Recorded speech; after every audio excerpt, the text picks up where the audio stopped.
Hi. Okay, good. I'm live. I thought I was going to have issues for a second. Hello. How are you? Do I sound okay? Let me know. My microphone broke. So, well, it's not broken, but I have to go to the store and get a new USB cable because I think the cable is bad. So it's not working today. Hello. Hi, Kelly. Hi, Special K. Yay, I'm glad you're here. We'll get started in just a minute. Yeah, hopefully that's what it is. It's just the cable. It sounds fine. Okay, cool. I'll get closer. I'm gonna check. Hi, Zach. I'm checking Twitter because I should be live on Twitter too. That's so exciting. Just checking to see if I can see myself.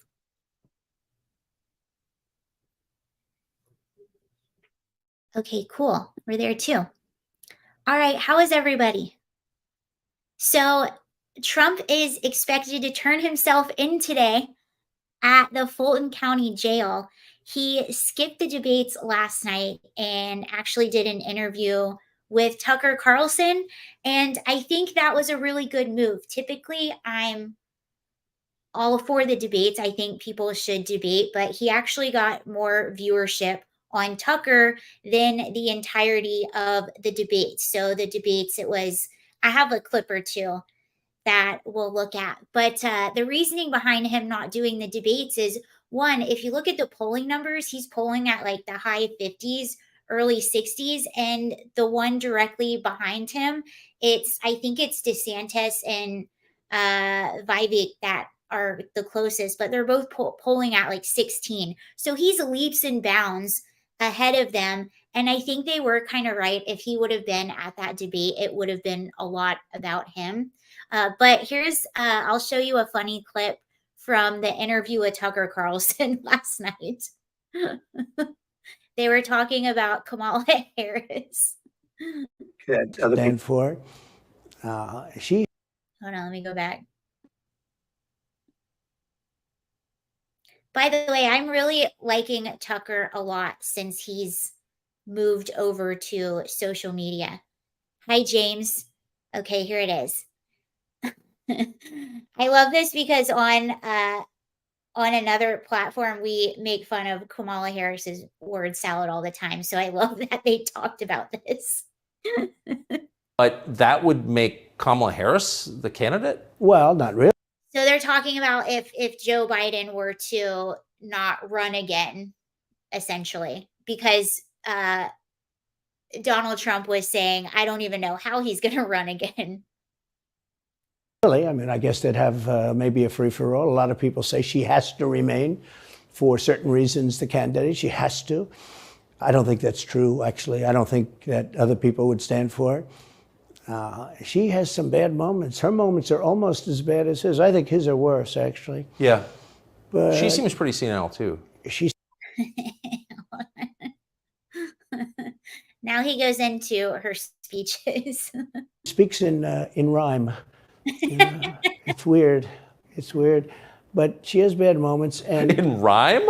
What do you... Well, the way she talks, the bus will go here and then the bus will go there because that's what buses do. And no, it's more like a moment in time as it passes. The passage of time, because really all we have is time. It's rhyming word salad. I just thought that was funny. But overall, it was a really good interview. Tucker asked him a lot of tough questions. Well, not a lot of tough questions, but he asked him, do you think they would try to assassinate you? He never actually answered that. Tucker also asked him if he thought Epstein really did something to himself. So he did go into Epstein for a minute, but he's really good at not totally answering, but I appreciated that Tucker would ask those questions. Kelly says, She would be just as bad as Joe has been, maybe worse. Well, it's almost worse because she is a lot younger than him. And it's like she can't put two full sentences together without spinning it in circles. She also has speechwriters. So I don't know what the qualifications are to be a speechwriter for the vice president, but man, it's like there's a challenge, okay? And the challenge is before all of her speeches, we're going to give you five key words and just figure out how to use those words as much as possible within the shortest amount of time. It's like it's a challenge. That's the challenge for all of her speeches. It's wild.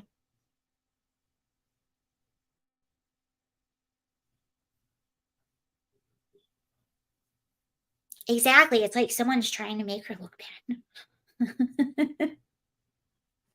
And as much as people make fun of it too, you would think they would look at the criticism and be like, okay, we gotta take it up just a little bit of a notch. We gotta watch this. But no.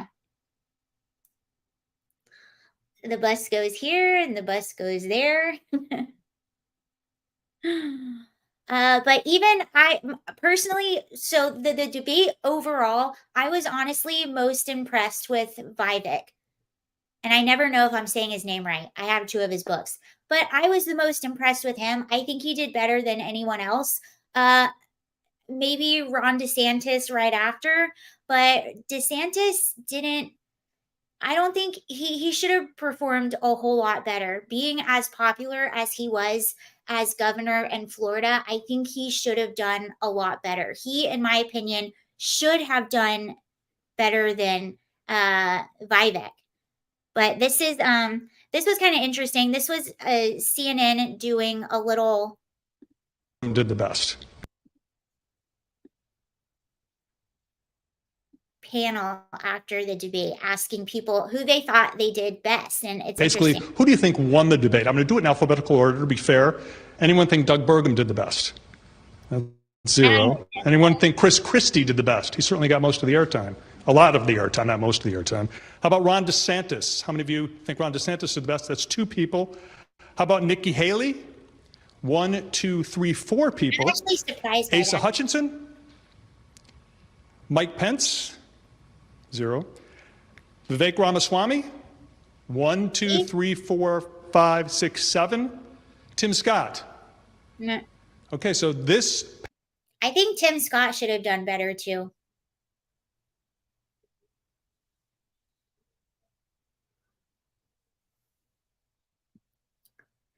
And this is just a quick moment from the debate, but this is where I think this was really, really bad for Ron DeSantis.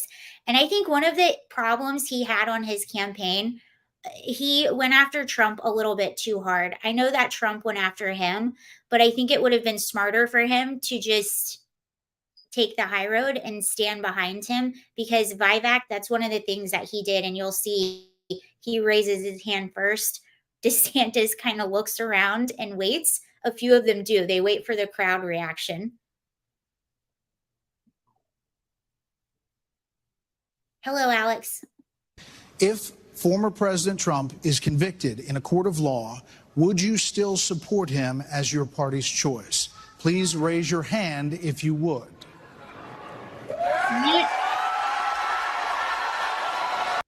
See, that was DeSantis right beside him, and a few of them did that. They kind of looked around to see what everyone else was going to say or how the audience was reacting, and then they raised their hand. But you see, he did it right away, and that clip has been going viral all day, and people have even honed in on the two of them. That was not a good look for Ron DeSantis at all, and I think that's one of the big reasons his campaign is kind of flopping.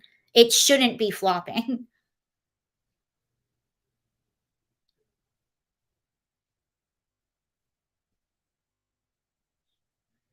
So, anywho, I don't think I wanted to see. Donald Trump is expected to turn himself in this afternoon at the Fulton County courthouse. I actually grew up right next to Fulton County in Georgia, which is kind of funny.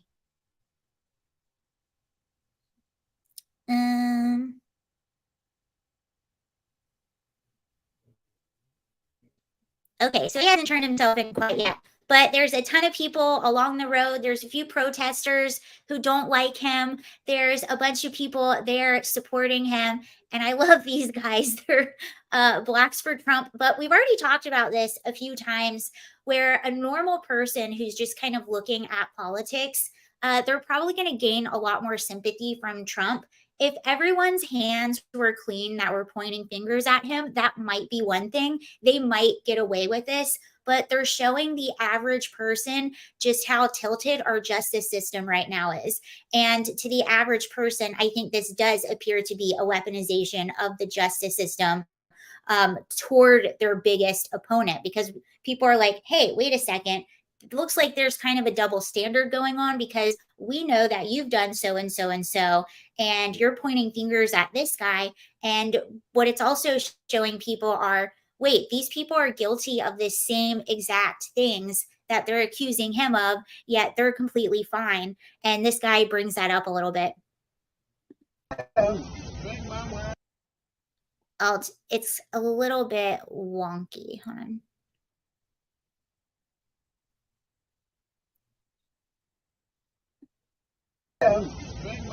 Acting like he's a Gentile and making Gentiles agree with him because they think he's them. But now they see that they don't go to jail. But Trump, everything that they did against... He says they don't go to jail, but Trump, for all the same things that they're doing, he is. But they're over here just fine. Trump is what they're guilty of. They're breaking every law right in your face. But they are held not. They're never held to account. Trump is always held to account. They never are. And I think average people, the ones who aren't, hello, Sir TDS. I think they're starting to see through the charades. But I don't know what time. It's already 2 p.m. on the East Coast. I don't know what time he's expected to turn himself in. And will his mugshot be available? See, and even if a mugshot is released, they think it's going to be so humiliating. I don't think so. I think I don't think so. I think it just makes him more popular. It was actually CNN. They reported on that too. One of the anchors was so shocked. They were like, I thought at least the fourth indictment, people would start turning their backs, but he seems to only get more popular with each indictment. That's because we can see you. That's why. Well, this all started when a group of people couldn't accept the 2016 elections. I know. Same people. Hillary, most of all. Ugh. Anyway. So there's that.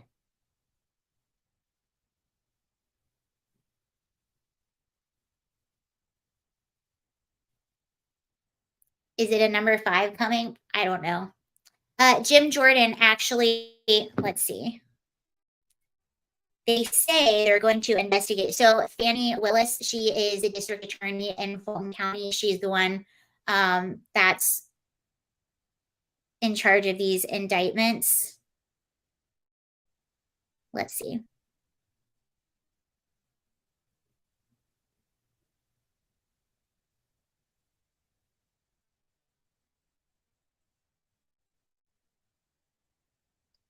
Okay, so Jim Jordan launches inquiry into whether Fulton County DA Fannie Willis federal officials. No, they're attacked.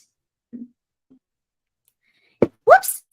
And it looks like people do an investigation into that. So looking into it, we'll see. Released like an anonymous source, like everything else. Oh, did you see Trump's excuse for not participating in the debate? I did, and I actually, oh, you weren't here in the thing. I agree with it. Typically, Trump in the debate, when I really thought about it, at first I thought, what a coward for not wanting to participate in the debates. But then when I did see the reason, and when I thought about it and looking at the ratings, I actually agree with that decision, which is odd because I'm always pro debate. I think everyone should debate. But in that particular instance, because he was president for 4 years, because his polling numbers are so far above everyone else. He's polling in the high 50s, early 60s. And the person that's directly behind him, I think DeSantis, is polling at 16%. So he's leaps and bounds away from them. And it also said, and it sounds a little narcissistic coming from his camp, but they're also right. It also said within the official reasoning that was released by his campaign, it said if he would have participated, the entire thing would have been about him. And I actually agree with that. I think the whole thing would have been about him. And I honestly would have much rather would have watched him sit down with Tucker Carlson than be a part of that, because I don't think, given those circumstances, I don't think him participating in the debate would have helped his campaign. And I don't think it would have helped the voters. I think the only people it would have helped, maybe some of the other guys could have had a few like gotcha moments and they could put it on their social media and make it go viral. And yay, maybe they get some campaign dollars. I don't know. But overall, I think that was a good decision to go on Tucker. Let's do 20 indictments. I always think of, I wish I would have downloaded it. I always think of, there's a movie that Jim Carrey was in called Fun with Dick and Jane. And there's one scene where I think they start robbing people because the husband, Jim Carrey, he gets laid off from work and there's no other work available. So they start committing crimes and he gets indicted. And there's this scene that he wakes up out of the bed. He's like, indicted, indicted. And he goes out into the yard. That was a good movie. But I always think of that scene. I should have downloaded it so I could play it for you next time. Yeah, but I think that was, here, I'll play it again because it was really funny. There's one little scene from, what is this, a movie? Oh, it's really good, Kelly. Fun with Dick and Jane.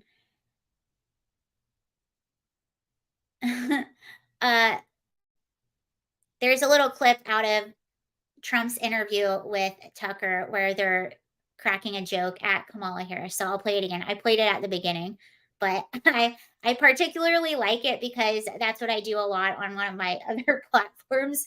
We break down Kamala's speeches. So I'm glad that they brought up her infamous speeches. Kamala Wordsmith Harris is what I call her. That would make Kamala Harris the candidate? Okay, so they're talking about what would happen if Joe Biden didn't run, because Trump was saying, I can't imagine him running again. Well, not really. I mean, I guess they'd have maybe a free-for-all. A lot of people say she has to remain for certain reasons, the candidate. She has to. I don't think that's true, actually. I don't think that other people would stand for it. She has some bad moments. Her moments are almost as bad as his. I think his are worse, actually. Yeah. But she seems pretty senile, too. She speaks in rhyme. It's weird. It's weird. But she has bad moments. And in rhyme? Well, the way she talks, the bus will go here and then the bus will go there, because that's what buses do. And it's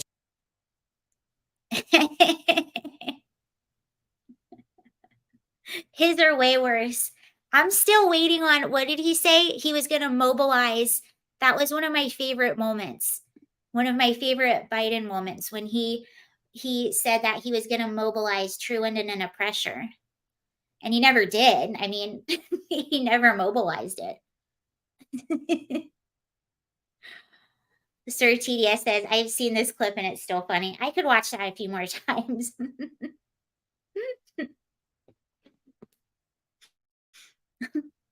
Anyway, yeah, I don't know. What is he turning himself in? I don't know. I'm still waiting on it before we move on.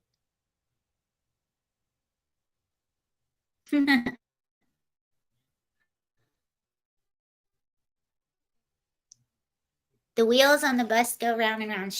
Yeah, we know she loves Venn diagrams. She loves electric school buses, space, passages of time, all that. Okay, we're going to go to New York City, or what's left of it.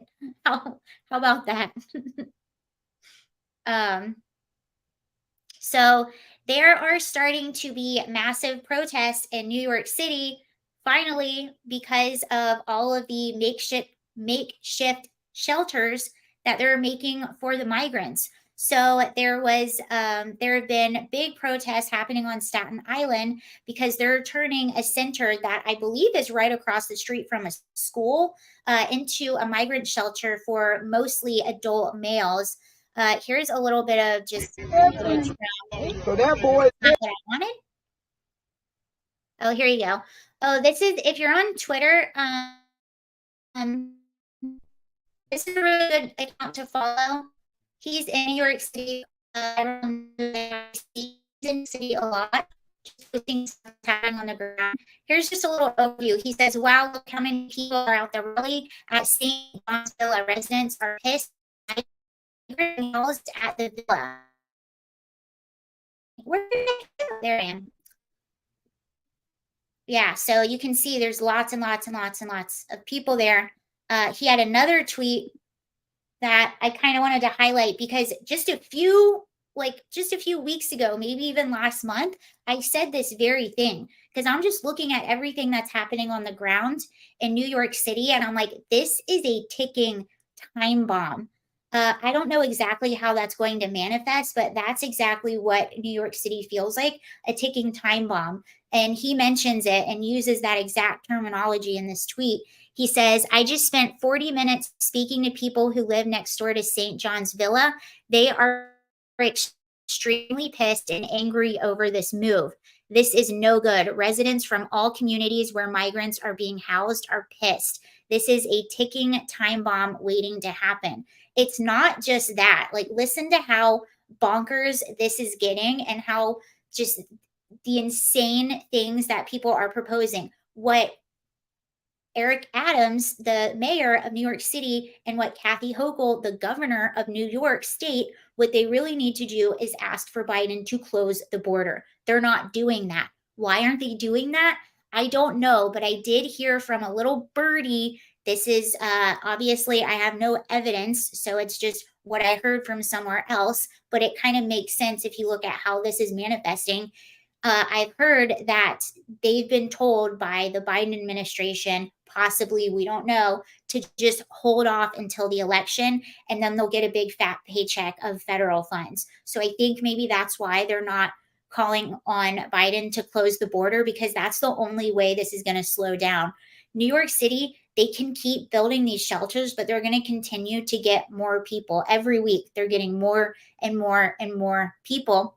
And instead of calling on the border to be shut, what they're trying to do is they're trying to expedite work authorization, housing vouchers, and stuff like that. So let me just show you what they're doing, or I'll read to you what they're doing. And this is no good, because what is this going to do? The more things that we hand out, first of all, none of their cases have been adjudicated yet.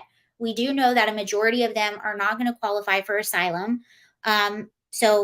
And some of them, it could take years in order for them to get an opportunity to get to court. So before people have even had their cases adjudicated, we're just giving them all of these freebies. What is that going to do? It's going to incentivize more people to come across the border. And that's typically what happens. So they'll get across, they'll get to New York City, they'll get in their nice hotel room, and then they'll call their buddies and say, "Hey, you guys should come. I got all this stuff." Okay, so there is an advocacy group. This is out of the New York Post. NYC could save $3 billion by putting migrants in permanent housing instead of shelters. So what they're arguing for is to give migrants permanent housing vouchers.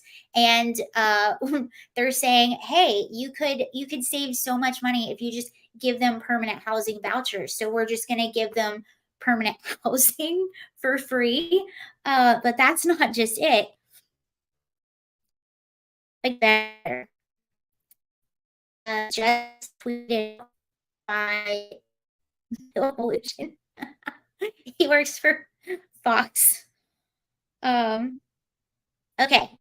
This is Governor Kathy Hochul. We're still in New York. Let's see. Let me expand it. Okay. Today, New York Governor Kathy Hochul called on President Biden to take executive action to give migrants who crossed illegally expedited work authorization and financial support, including federal housing vouchers, schools, healthcare, and legal services. And he continued the tweet by thoughts. This would draw even more migrants to cross the border illegally and would yet be another pull factor, the optics of which wouldn't be ideal for the Biden admin heading into election year when voters already overwhelmingly disapprove of his handling on the border / immigration. Yes, all of these things that they hand out, it incentivizes people to come. There was I think I might have told you this story before, but the Democratic primary debates going into 2020, which Joe Biden was a part of, there was a question asked to every single Democrat that was debating, and the question was, would you give free health care to undocumented immigrants? And bye, Walkie, thank you for joining. Thank you very much. And every single Democrat on stage raised their hand in unison and said yes. And I watched that video. I was watching a documentary on smugglers and stuff like that, and they clipped that video out. It's actually, you can find it if you search on YouTube. There's a 30-second, it's clipped out. They clipped it out and used that to sell a trip to the US, if you know what I mean. So yeah, when you push those policies, it does attract people. And so we're just going to tell people, hey, just walk into our country and you can have a house, you can have school, you get legal services, free healthcare. I mean, it's just, I retweeted that and I said, where are the adults? When are the adults going to be in charge? But you'll notice Kathy Hochul and Eric Adams, what they're going to try to do and what a lot of Democratic cities are doing are you have your local politicians that they're not pushing for the border to be closed. Why? Partisan politics. That's why. But what they will do is they'll push for, we need to get them housing. We need to get them working. Okay, well, they're not vetted yet. Their cases haven't been adjudicated. And so what's next after that? You're going to push for them to vote when they never became a citizen legally? Like, what's next? Where does that story end? Why do we even have an immigration system if we're just going to let people come in and give them free stuff? And then who's paying for all of this? There was out of New York City, I was listening to, that's so funny that you say that. JB just said Ann Coulter was right. I was thinking about her recently because she had that book a while back. And when she wrote that book, I was still a bleeding heart Democrat. I was like young, little, like liberal, didn't really know what I was talking about, Sarah. And I was like, what a horrible woman. How could she write such a mean book? But she was totally right. I watched her in an interview recently too. And she was asked, given what's happening right now with our border, would you write another book or would you update that book? And she said, no, I everything I said that would happen is happening. I was right. And she was right. I wasn't woke. I was never like that. Ew. No, I was never woke. I was a Democrat.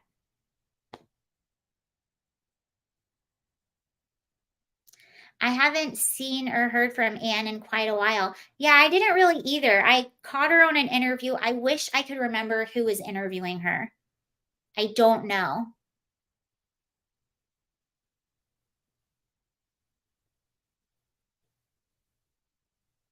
But yeah, I think New York City is a ticking time bomb. Oh, here's another thing this is what I was saying.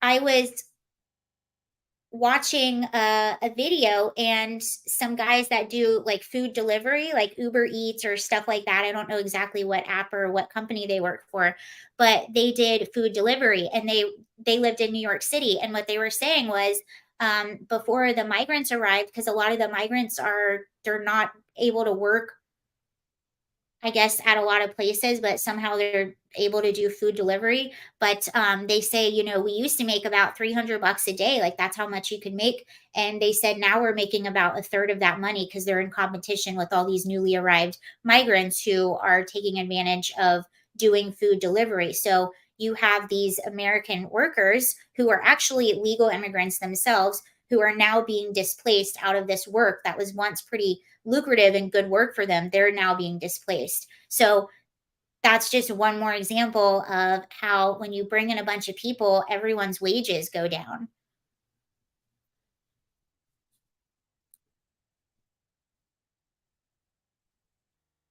Oh, and then this is pretty angering too. I've been hearing that Arizona has been having crazy numbers recently coming through. Let me see if I can get some of the numbers I had just a second ago.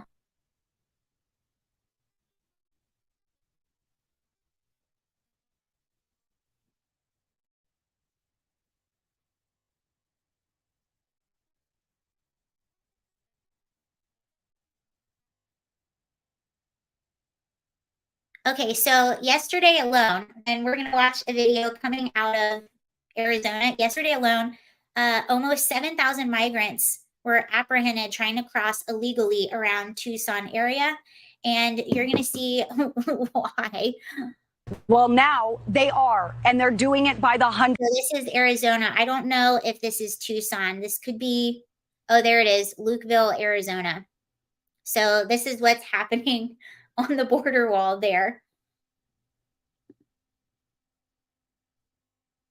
Sarah with green hair. Oh no, I never had green hair. I have sorry, I have allergies really bad.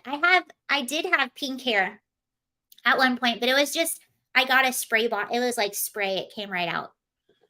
And it was for Halloween.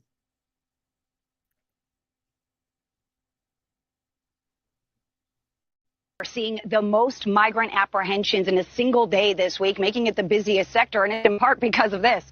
The floodgates are literally open here in the Tucson sector, and see, they just have the doors are literally just open. There are 141 different gates along the southern border, and the majority of those are open, and the majority of those are open by the federal government. So we talk about how busy the Tucson sector is. Yes, did you hear that correctly? It's our own federal government who literally opened the gates so people can just walk right in. Crazy. Nice cactus. And they do this every single year. So what's the problem? Well, the Tucson sector is known for gotaways, for people trying to evade law enforcement. So they're not generally coming through an open door. Well, now they are, and they're doing it by the hundreds. Just this. Why wouldn't you? This morning, within a matter of hours, Border Patrol telling us it's non-stop. 250 migrants in just 2.5 hours here in this sector. Whoa. Again, a sector, Kelly, that doesn't deal with people coming over and self-surrendering to Border Patrol agents, but that is what's happening. 1,600 on Sector C. Yeah, that is wild. It's our own government that just opened up the gates to let people in.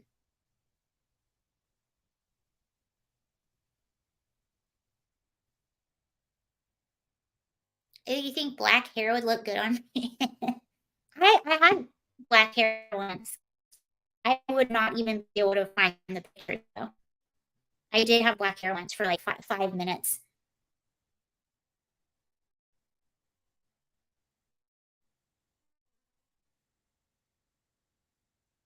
Oh, here's Kathy Hochul. I'll just let you listen to her. She's talking about border.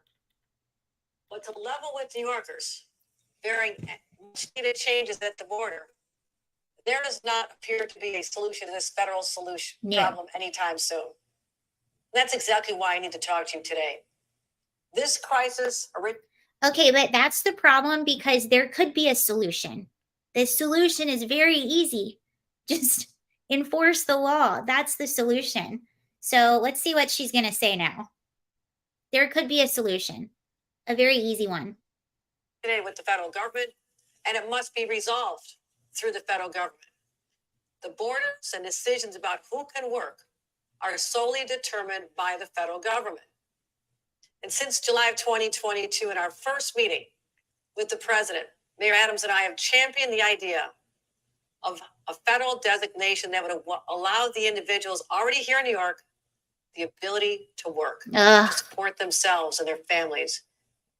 The mayor and I said then, and in countless meetings with Congress, the White House, cabinet members, at rallies with labor, press conferences, and working with business, what we've said all. And my question is, where are they going to work? And that's what they're doing. They're not going to call on it to be closed. They're going to make you think that there's no solution to it other than to get people working and get people housed. That's what they're doing. But they won't say close the border.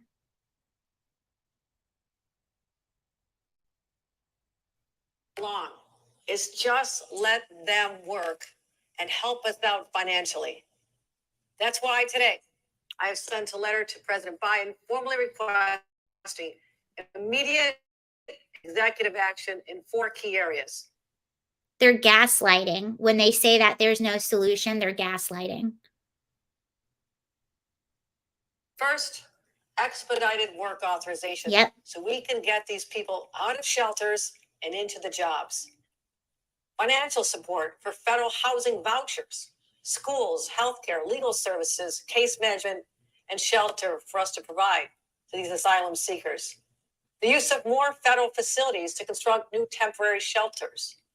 And reimbursement for the cost of our National Guard, which have been on the ground at these shelters throughout the state since last year.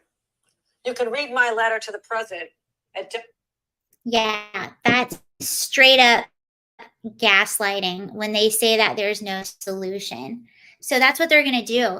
And you want to probably happen. I already saw a story about this. New York City has some of the most expensive rent. It's even more expensive than San Francisco and Los Angeles. And so working, there's only so many wage jobs. They're unskilled workers, a lot of them. There's only so many jobs. So what you're going to have happen are you're going to start to see like multiple family units living in 1-bedroom apartments, studio apartments, all kinds of stuff. I just saw a story the other day of some migrants somewhere in New York, and it was a 3-bedroom apartment, but there was an entire family in each bedroom. So I think you're going to start to see a lot of stuff like that. And if we want to get even super duper ahead of ourselves, what is that? That's going to also have a big impact on infrastructure and cleanliness, all kinds of things. Thank you very much, Kelly. My initials tattooed on your neck. Do you have, wait, what? Oh, for my initials tattooed on your neck. Oh, thanks. I'll get right on that. Do I have any tattoos? No. I don't. Not that and I don't have anything against tattoos. I just haven't seen anything that I feel like getting. Like, I can't think of what I would get if I were to get a tattoo. I do have a funny story about my mom, though. Thank you very much for the super chat. My mom has a tattoo, and she got it when she was like older, when I was like 21. And it was so funny because I went on like a beach week trip to Myrtle Beach with a few of my girlfriends, and 2 of them got tattoos. We went to this like really shady tattoo shop that was literally in the back of a pizza joint. It was the weirdest thing, and they both got tattoos. The next day, we were sitting on the beach, and they're both like freaking out because they're like, oh my God, I'm going to have to tell my parents. Like, what am I going to say? One girl was like, I'm just going to hide it. The other girl was like, I can't hide it. I have to tell my dad. So they're freaking out. While they're freaking out, my mom calls me on the phone. I didn't get a tattoo. I have no tattoos. My mom calls me on the phone and she goes, Sarah, I got a tattoo. And she just got, it's like a little flower or something on her back. She was like, I've just always wanted a tattoo. And now I feel like I can finally get one. But no, long story short, I don't have any tattoos. Temporary neck tattoo. I've had a lot of temporary tattoos in my life. Oh, Breitbart, I saw a woman chained up and police found her in a 2-story house. Oh, yeah, I saw that.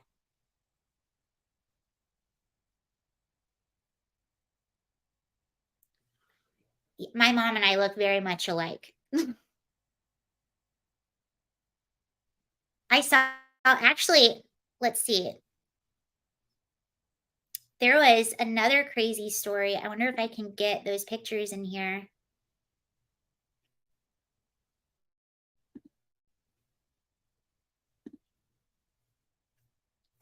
Do I have them? Oh, I'm going to upload these pictures. Did you guys see the, Mrs. Sansoni? Did you see the cable car in Pakistan that got stuck 900 feet in the air? I think I have a photo of it. Okay.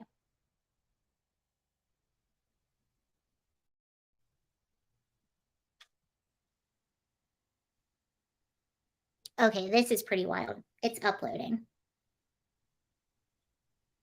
So there was a cable car in Pakistan, and it was transporting kids to a school. And while it was transporting them, one of the cables snapped while they were in midair. And so the cable car was hanging on literally by a thread, 900 feet above ground. And it had 6 students, 2 adults. They were stuck there for 15 hours before they were rescued, just hanging on by a thread. Here's a drone. Okay, and they were rescued successfully, but it took forever to get all of them off. And what made the rescue so tricky is because it was really tough for them to get the helicopter close enough to get them out. They were afraid that the propellers or too much action was going to snap the other cable. Look, this is drone footage of what it looked like. If you want to get closer and look at it, yeah, so that these photos were taken from a drone. That's what it looked like in the cable car. Imagine how terrifying that was. Ooh. And no one was injured. One person did pass out. I would have passed out too. And the guy that owns the cable car, he was arrested for putting precious lives in danger or something, and also negligence, because apparently his cables were not up to standard. But I'm just glad that had a happy ending. It was really tense because they were up there for 14 hours. So at any moment, you're thinking this thing can snap or the weight could be too much. Terrifying. 900 feet in the air. I'm not going to be taking a cable car anytime soon. I'm just glad they're all okay. That's scary.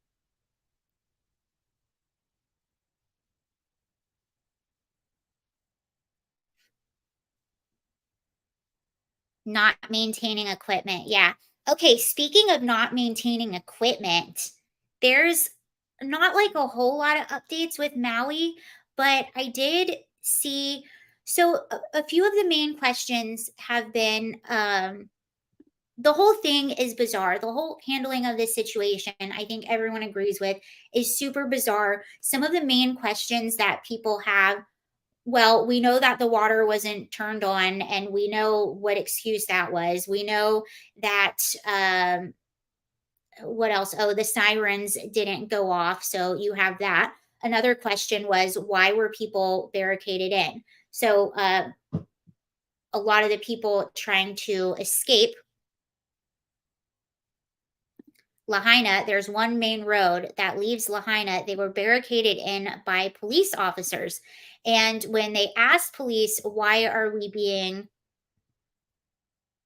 closed in, police said that they were following orders.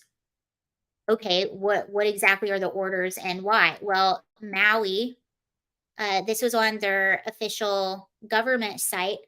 So they list on here that one of the reason, or that cops were blocking the roads because of downed power lines. So that was what I suspected. Although I will say that some of the accounts that I heard, people, they would look past the officers and they couldn't see any obstructions with their eyes. That doesn't mean it was there, but they're saying it's because of down power lines. Okay, well, that does bring us back to another thing, and that's Hawaii Electric. That was another point that a lot of people were making, was that the power wasn't cut off.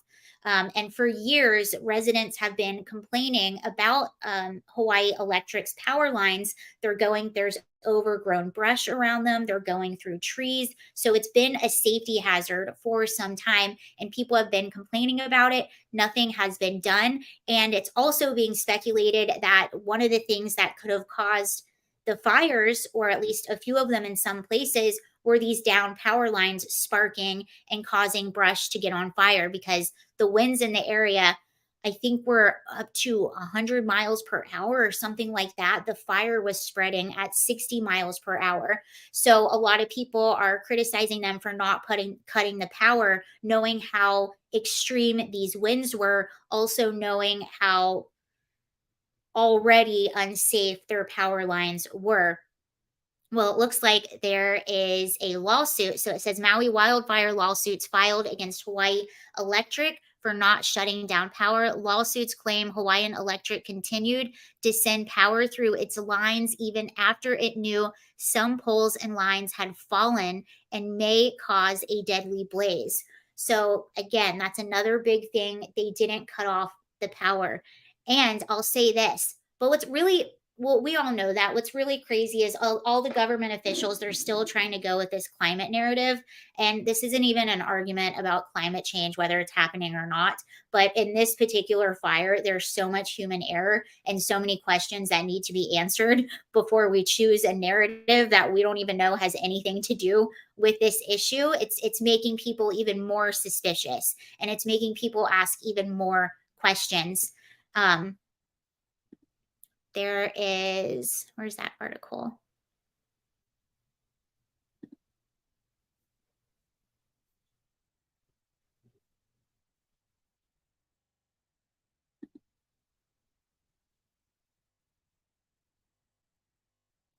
Oh, and it says, okay, so the company goes and says, this is Hawaii Electric.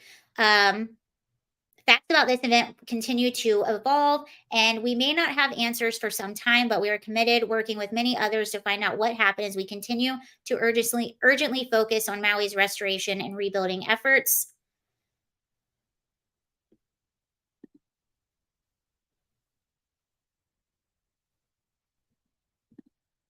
Another article came out, and this is Associated Press. In deadly Maui fires, many had no warning and no way out. Those who dodged barricades survived. So even the AP is saying, hey, there's one main road out, and it was blocked by police. As flames threw toward West Maui neighborhood, car after car of fleeing residents headed for the only paved road out of town in a desperate race for safety. And car after car was turned back and turned toward the rapidly spreading wildfire by a barricade blocking access to Highway 30. One family swerved around the barricade and was safe in a nearby town 48 minutes later. Another drove their four-wheel drive car down a dirt road to escape. One man took a dirt road uphill, climbing above the fire and watching as Lahaina burned. He later picked his way through the flames, smoke, and rubble to pull survivors to safety.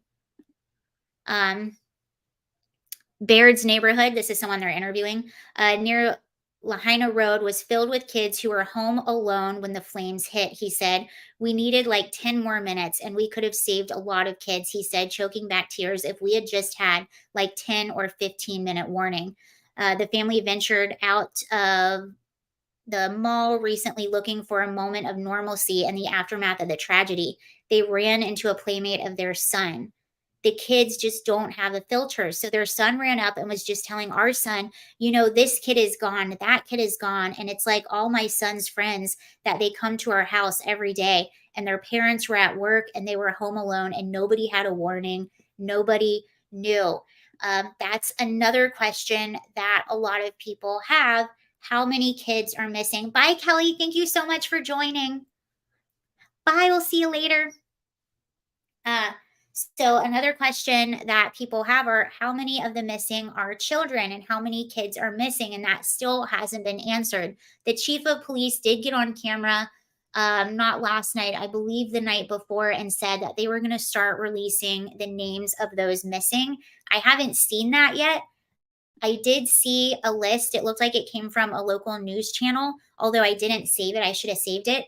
It did have a list of people that were missing. There were only about 30 people on the list, though, and it looked like the average age was 60s and 70s. There were a few people in their 40s, a few people in their 50s, a few people in their 80s, but everyone else was in their 60s or 70s. And that list in particular didn't have the kids on it. So I don't know why they're not releasing those numbers or the names. I have no idea, but they said they're starting to.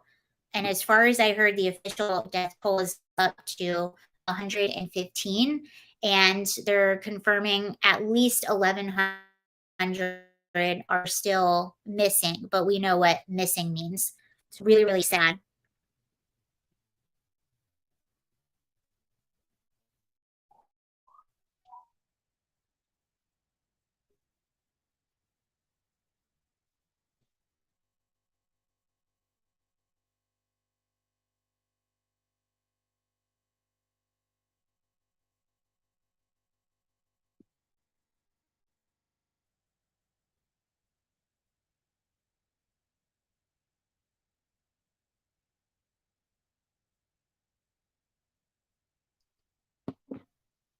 Oops.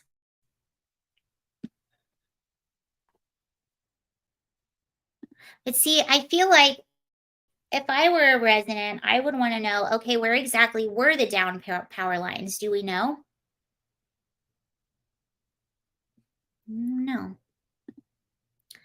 All right, you all. Well, I think I'm going to go ahead and head off. Thank you so much for joining today. That was fun. I think I'm liking the afternoon better than the evening. I'm not sure, but I'm trying to figure out a good time to do lives. And I think I'm liking the afternoon. All right, everyone. Thank you again for joining. That was fun. Let me know if there's anything you want to talk about or cover next time. I appreciate it. And everyone have a lovely Thursday. We didn't get Trump turning himself in yet, but did Biden fall asleep in a meeting in Hawaii? It did appear that he fell asleep. But if you think about it, he asked if Biden fell asleep in a meeting of Hawaii. Yes, when he was at whatever, I don't know if it was a dinner, it was a talk, and honoring the victims, he did appear to doze off. But if you think about it, the man he's 80. He's 6 hours away from his regular time zone. He's on a plane traveling everywhere. Yeah, he's probably asleep. He should probably be retired.